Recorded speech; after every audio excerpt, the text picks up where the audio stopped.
Welcome to Venus Transmissions.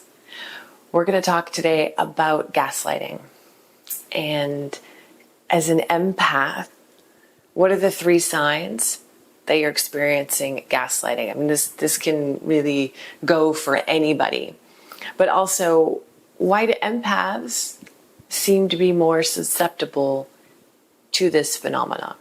And what can we do about it? So, I'm Sadaf Tar, VenusTransmissions.com. We're going to dive right into this. So the first sign that you're being gaslighted. I mean, what does gaslighting even mean? Gaslighting, it's so prevalent in our society, to be honest. It's a tactic that is used to, get around responsibility and to manipulate people. And I mean, you just have to, look at the news and look out how many articles and, how much gaslighting there is like all around us. It's become so normal. It is no surprise that we get really confused and we don't know what the truth is. That's like what gaslighting is. We're being manipulated away from the truth. That's what gaslighting is. We're being manipulated out of believing and being secure in our own truth and our own experience. It is often a learned behavior.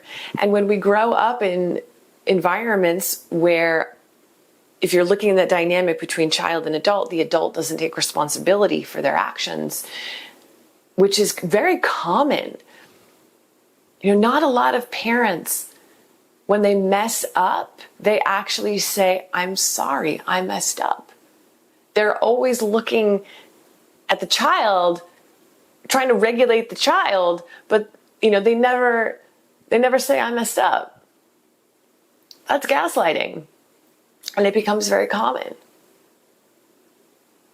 Gaslighting is putting someone down, putting their truth down, their soul. It's a big, big, big deal. And it's a huge challenge, but it's a great opportunity as well. And empaths, people that are sensitive, are more susceptible to it because, as I've said before, empaths, we can be born very sensitive. A lot of artists are very sensitive, creative people. They're very hooked up to, what is unseen and emotions. But being empath, it usually comes down to how we grew up. And if we had to be hyper vigilant, if we grew up with narcissistic parents, if we grew up in toxic situations, we had to regulate our behavior. We had to shut down. We had to close ourselves off. We had to watch what we said. We had to manipulate our behavior so that someone wouldn't get mad. We wouldn't get in trouble. We wouldn't experience violence or toxicity if we made ourselves to the image of what someone else wanted or could tolerate. So it creates a sensitivity where we're always looking at the outside. And that makes us more susceptible because we're not anchored in our own truth. Anyone that truly loves us in a healthy situation is going to want us to be happy, healthy. If something goes awry, they're going to want to take responsibility. They're going to want the best, even through conflict, because healthy conflict creates deeper intimacy. So the 3 signs that you're being gaslighted: first, you're going to be confused. You're going to be questioning. If you're in a situation where there's a partner, a person, a friend, family situations, you're constantly questioning, you're constantly asking, what is really going on? That little voice in the back of your head, and you're having a reaction in your body of anxiety or fear and powerlessness and questioning. There's something that's trying to get your attention. Your intuition is trying to get your attention. So first things first, just pay attention. Start to really assess what's going on. Write it down. Therapy is great to get some reflection when you're in the right situation with the right person. It's really, really important. The lessons that we're going to get from life is going to deliver us what we're resonating at. And we need to bounce off people sometimes. Somatic healing. Release those tensions and get the guidance. Really hear. That's why meditation is so important. Being able to hear what is going on. Listening is the first step in a spiritual practice. Listening to self, listening to the world, so that you can hear. Don't deny that voice. That is, the people that have come into my life where I've questioned them the most, like I couldn't figure them out. There was just kind of like this, who is this person? Those were the situations where there was the most gaslighting, the most confusion, the most that was out of balance. Another sign, there's no responsibility ever taken for what's going on. There's a difference between fault, blame, shame, and taking responsibility and accountability. You cannot have a healthy relationship without people taking accountability and responsibility for their behavior. And there is no one in this world that is perfect. I've been meditating and doing very intense spiritual practices for over 25 years. Am I perfect? No. And I have learned over these 25 years that that's one of the most trickiest things that people, we get into breath work, we get into meditation really quick, and then we think we know everything. And we don't. There is no place in the world that has more ego than the spiritual world. And this can be difficult because we might start to doubt our reality.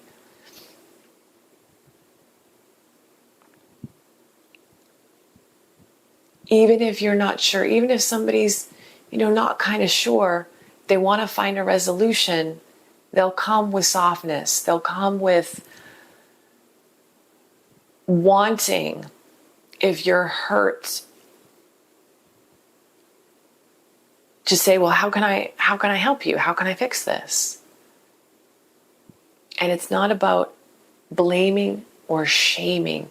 And those things can take a while to unwind if we grew up with that. And that was what we learned. If we learned how to get what we want from people by making them feel bad or sorry. If we experienced that, we can recreate that. People will bring it to us. If we're having trouble as well communicating, because we always should look at ourselves, but there's a line. When someone is unwilling, and I see this a lot, I had some comments in my last video, and I could just tell that this person was really confused, that something was gnawing at them, that they were asking the same questions, but their partner was saying, there's no blame, there's no shame, it's nobody's fault.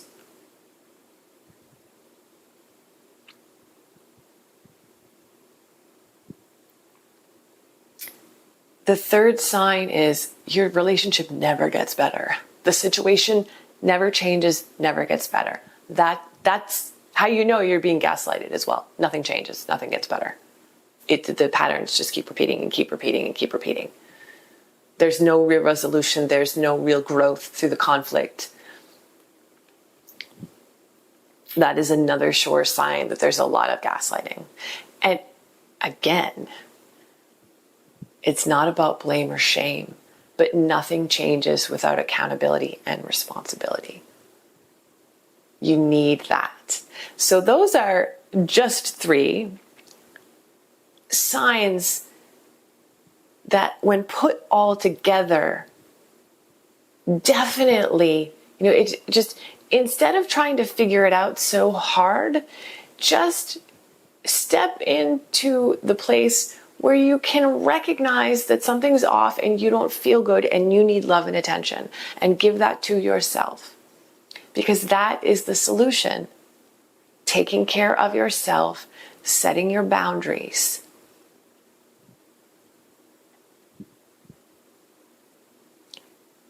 And that's when you have the space, the awareness to choose yourself.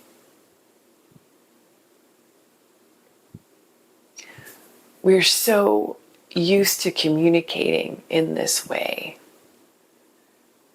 I mean, everything, our whole system.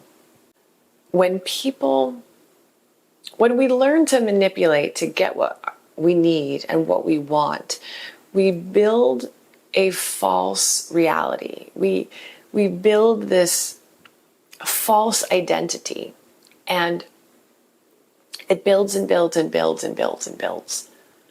And it gets bigger and bigger and bigger and bigger and bigger.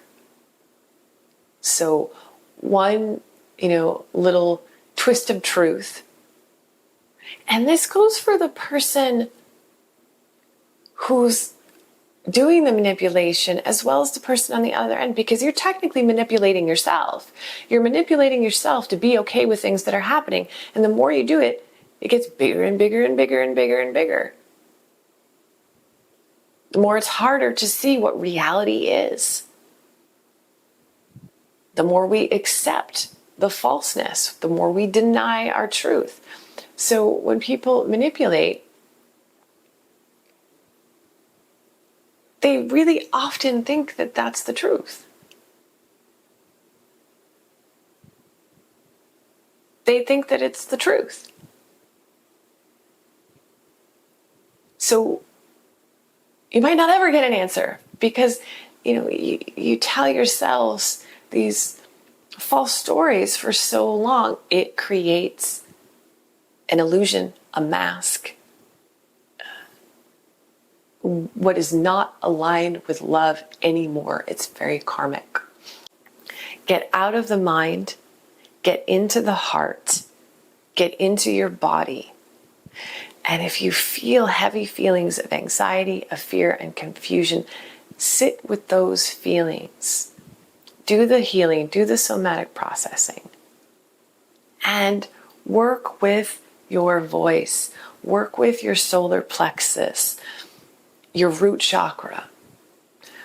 On my website, Venus Transmissions, I have a 5-day free course for awakening the throat chakra.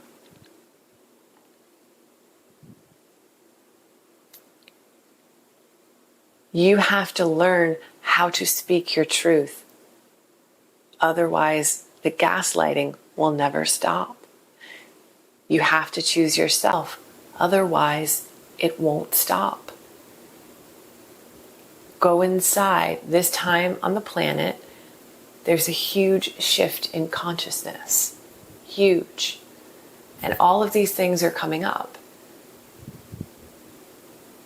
You can only look at it through compassion and detachment to understand that this process is about you and you getting your power back.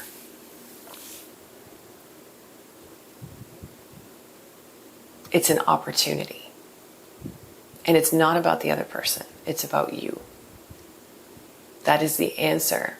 Always. We always have the answer with us in every moment. It never leaves us. It's just, are we recognizing it? Are we seeing it?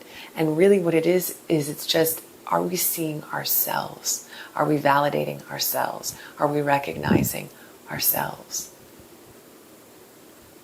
There's no person in the world that is beyond having a spiritual practice at this point. So find one.